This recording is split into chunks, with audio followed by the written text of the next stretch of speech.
Hey everyone, welcome back. My name is Britt and I'm the owner of Even If Candle Company. And in this video, I wanted to go over the candle making class event that I just had a few days ago, and just the materials I used and just some points that I thought were important to address in a video for you if you're looking into having your own candle class yourself. So let's get to it. So I am pretty excited about just telling you about my experience in the candle making class that I just had a few days ago. I wanted to really go over what I experienced, but also the materials I used, what I expected, and what maybe I would change in the end after experiencing the candle making class. Okay, so the first point that I wanted to go over is just the candle making class in general and how that went for me. It went great. I was so thrilled and just so excited to teach in person instead of just a YouTube thing, which I absolutely love. And I probably am gonna say I prefer YouTube because I'm more of an introvert. And so when I'm in front of a lot of people in person, it tends to wear me out a bit, but I had such a great time. I mean, the people were great, the experience just in general, everyone was happy with everything, and it just turned out excellent. When the class started, I had people actually coming in a half hour early. That's a little early, and that's fine. People are really excited, and that's great. They're eager and they're excited and they're ready for your class, and that's incredible feeling. But the realistic part of that is, well, you're actually getting ready. That class is in a half hour. You're gonna use at least 20 minutes or so of that time to prep the class and make sure everything is good to go. So with that being said, don't feel bad if you can't sit down and talk with that person that signed up for your class if they show up a half hour sooner than your designated class time. When people sign up for your class, what I've experienced is people, they come in a group typically, or it's a couples night or something like that, maybe a mother-daughter time. I had a few people that came by themselves, but most of them were a group or a family that came. They're going to be chit-chatty, in the beginning. So I did experience that, and I also expected that. So I realized my expectations were realistic for the most part. I didn't expect to start the class right at 6. I know there's a few people that showed up a half hour early. But realistically though, if your class is at 6, don't expect to start right at 6. People, especially if they have a kid or something, they're gonna come in probably a little later, maybe 5-10 minutes later. I'm not gonna tell you to start 10 minutes or so later than your designated time. Whatever you feel is best. You kind of have to read the room and see, what you should do. I personally waited 5 minutes when I officially started because I'm trying to give people a chance. It's a Friday night when I did my class, so most of them are getting off of work. Like I said, they might have a kid that they have to take care of before they make it. Whatever the case is, so you try to give a little bit of grace there, but there are people that were on time, so you want to respect everyone, right? You want to make sure that everyone's getting the experience that they signed up for. So I set up a time between 6 to 8 for my class. Now I know it doesn't take 2 hours, to make a candle. But you have to remember that sometimes people want to go home with that candle. So it takes in my case, it takes an hour or so to harden that wax enough to bring home with you. So I wanted the 6 to 8 time frame for that hour of them talking a little bit in the beginning and everyone's getting situated. You're gonna realize that people are gonna come in a little later and this and that.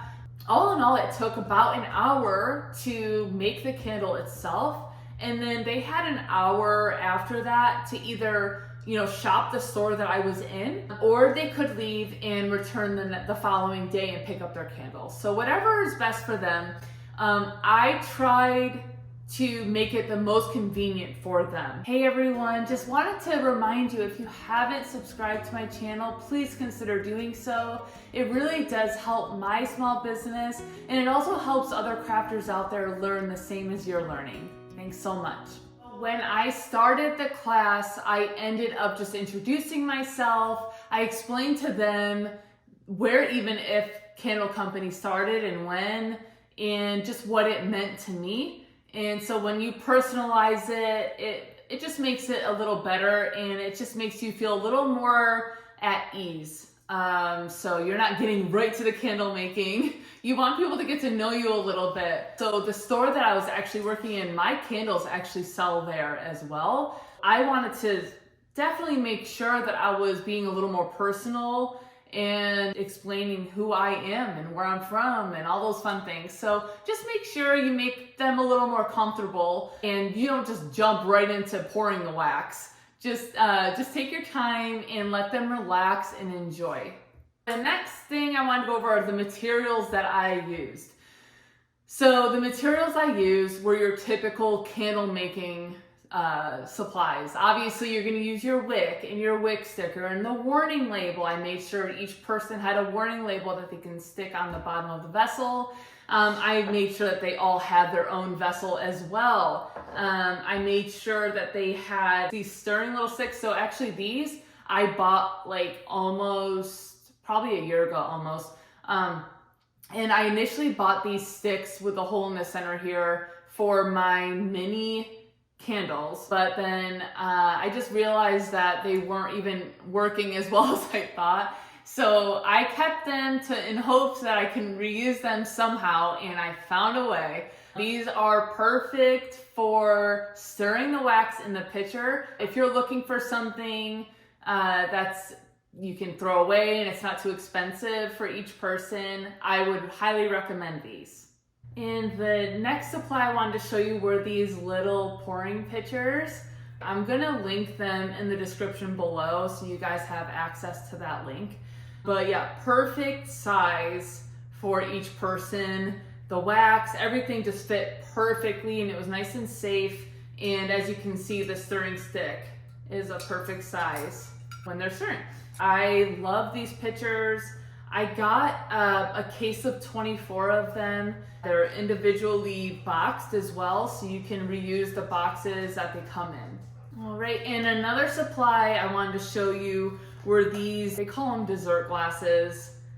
I call them shot glasses. I'm not a drinker like that, but that's what they look like to me. So what I did with these, I poured fragrance oil into these, and I measured out between 15 and 20 grams. I marked them with a Sharpie, so it was really easy to just pour into it and not have to bring scales and buy a scale for each person. It's just that the cost is, that really can add up. So I brought my own scale, so it was just easier on me to manage. Something else I wanted to show you guys are these fragrance tabs. They're pretty cool. But the ones that I found, it's in the shape of a flower at the end. The only reason why I got the flower looking one is because it's a bigger space, and I felt like when I initially got these, I realized, okay, they're gonna want to blend possibly, right? Their fragrance oils, so I wanted them to be sure that they had enough space and to blend and smell and all that. So flower ones are a nice size if you're wanting to give them an option to blend scents. I want to mention this point that the more personalized you make it, the better. What I chose to do was I created my own little, they're on cardstock. I made my own scent list. I gave them the option of quite a bit of blends that I make. And then I put a couple candles up there. And so what I had them do was they were able to, if they wanted to, circle up to 2 scents. And then I would have them write their name here. And that way it was easily like, okay, Jamie, here's your fragrance oil. You want to make it really organized for them, but you also want to give them the options. Just make sure that it's not lacking. They want to be able to customize it as much as possible. Don't have a class and only have like 2 fragrance oils to choose from. That's just not enough. So another supply I wanted to go over were these glass bottles. So people will use them obviously for like an oil or a vinegar, but what I chose to use them for was fragrance oils. These are perfect for candle making class. I printed off these labels and I made sure each bottle had this same name on them. I thought that it turned out really nice. And then I just filled obviously each of them up, and I didn't want to risk not having enough fragrance oil for people. So I decided to fill each scent up, whether you thought it would be a popular scent or not. So you just want to keep in mind what the customer might really want. You don't want them settling when they're paying for a ticket to come to your class. You want to make sure that they have all the options and it's not limited. Another thing I wanted to go over was cost. So when you're doing a candle making class, you want to take in, everything. When it's the cost of, to make the vessel, your wax, your wicks, you need to know your cost per candle. Keep that in mind, and then add on what your time is to teach, and also just all the time that you put into getting all the supplies. Where I hosted this candle making class, they charged $10 per person on top of what I would charge. So I had to keep in mind, okay, I charged $35 and they wanted $10, so it was a $45 class all in all. So what that $10 included, and you need to make sure that wherever you're hosting your candle making class, it's worth it. So in my case, it was very worth it. It was a beautiful environment. The tables were lovely, and I'm gonna add some pictures here and just show you how it went. I wanted to actually take more pictures and videos. I was so busy and swamped, I wasn't able to. So I have a few images though that I would like to share with you. You want to make sure that it's a nice environment, right? What's included in that cost. And they also provided aprons for each person. They had a really cute name card for each setting. And they also had a snack and a drink. So it was a beautiful time. And so I did have to consider, okay, what their cost is and what's a fair cost for me. You need to be realistic in what people would want to spend for a candle class. I charge $28 a candle on my site. So if I'm charging $45 for a class, they're gonna be like, okay, so you wanna make sure it's worth, like, why is it $45?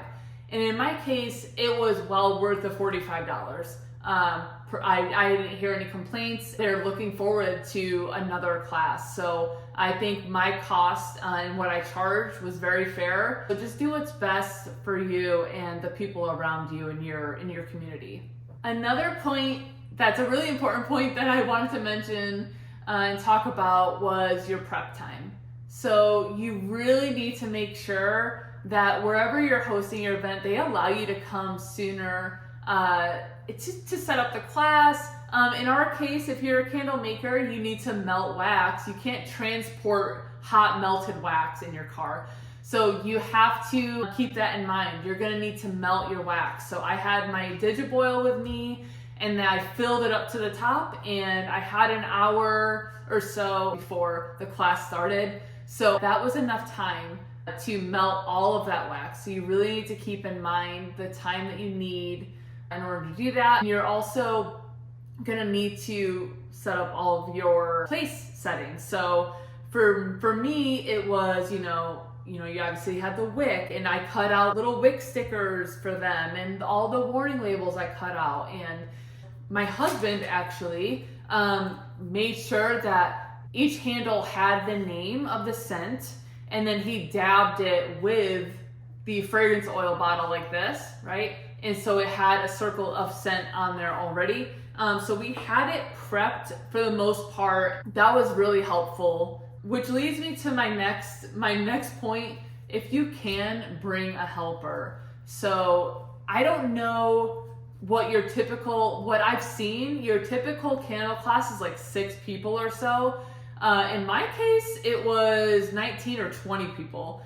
So it was a big class for a candle making class. Keep that in mind though, if you really need to be realistic with what you're able to do. In my case, I had my husband there to help me. He's very knowledgeable in my business. He's been a part of it since day one. So he knows what he's doing. I had him and I trusted his ability. So make sure you have someone, if you're able to have someone that knows a little bit. And if they don't, and if they're like just totally winging it, it might not help you at all. So make sure if they aren't knowledgeable at all in your business, but you want them to help you and they're able, just give them a little rundown like, hey, this is what I need from you. This is what's going to relieve the amount of stress. And this is what's going to help the customers the most. It just makes it so much easier if you can have someone there. And lastly, I want to go over things I would change. Number one, I would put an age restriction on there. Can a child manage hot wax? In my case, I think she was 9. So she wasn't too young. But she was having a little hard of a time when it came to stirring. She was like, going a little crazy with it, and it made kind of a mess. And they're a little indecisive. They want to change their minds quite a bit when it comes to the fragrance and stuff like that. I wouldn't recommend anyone 6 or younger to join the class. There was nothing that was limited in a sense. So you want to make sure you have everything you need. You plan everything out. I even had a whiteboard to have all the steps, like welcome to Even If Candle Company class. And then I had all the steps underneath it, like this is how you make a candle, right? There was no question. And not that it needs to be so, militant in a sense, right? But it really does allow for that person to relax a little more when it's a little more straightforward. So you don't want anyone guessing at what to do. You want to be straightforward with your class and the steps that they have to take to make their own custom candle. All in all, guys, have fun. I think it is such a good time to get to know your community. I met so many people I didn't even know them at all. So it was just so awesome to get your brand out there, to get just to get a little personal and be like, hey, like this is where Even If comes from. This is the face of the company. And just have fun, and laugh and enjoy their presence and enjoy the time that they're taking to take your class. And that's it. I think, that's just it. There's nothing to it.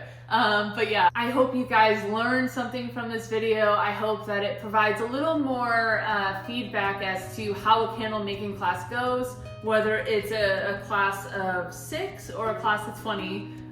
Just be prepared and just enjoy yourself and enjoy the company. If you have any further questions in regards to a candle making class, the materials used, any of that, just let me know in the comment section below. And as always, thank you so much for watching and supporting my channel.